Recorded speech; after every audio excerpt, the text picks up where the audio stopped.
Hello, good evening, and welcome. In our top story, we have a look at a strongly worded open letter that was drafted by Gerard Papenfuss. He's the chief executive of NIASA. That's an organization that represents many small and medium enterprises that are run by their founders, in other words, the entrepreneurial class. He sent it to an unusual destination. Why Gwedi Mantashe? Why not Cyril Ramaphosa or any other member of the cabinet? You must, at least I think you have to write an open letter always within a context of a particular event. You can do it anytime, but in this case, Gwedi Mantashe made certain remarks during a television interview where he said that, whites hate BE because of the fact that, we want to protect our white supremacy. And then he made certain statements that, didn't really make sense. And I felt that, and the fact that he said, we don't want to see blacks prosper and take up positions of ownership. And so I had to respond to that and just point out to him that he's simply wrong.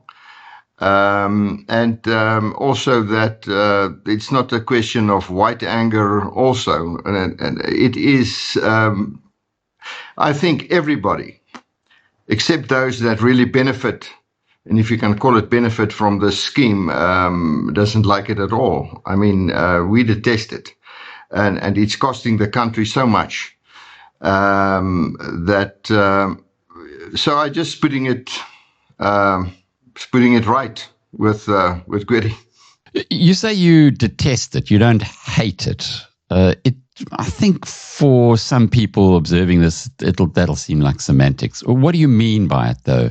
Well, hate is I've just said that, the word hate is there's a bad connotation to the word hate, but it is a terrible thing that what it's doing to the country cannot have any amount of approval from our side or from anybody.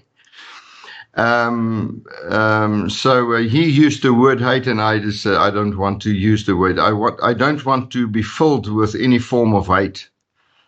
So I don't walk around daily. Hate is something that fills your mind, your being, and I don't want to be filled with hate in any way. So, but I think you're right if you say there's an amount of semantics to this. But I mean, we see the impact it's having on the economy and on people, and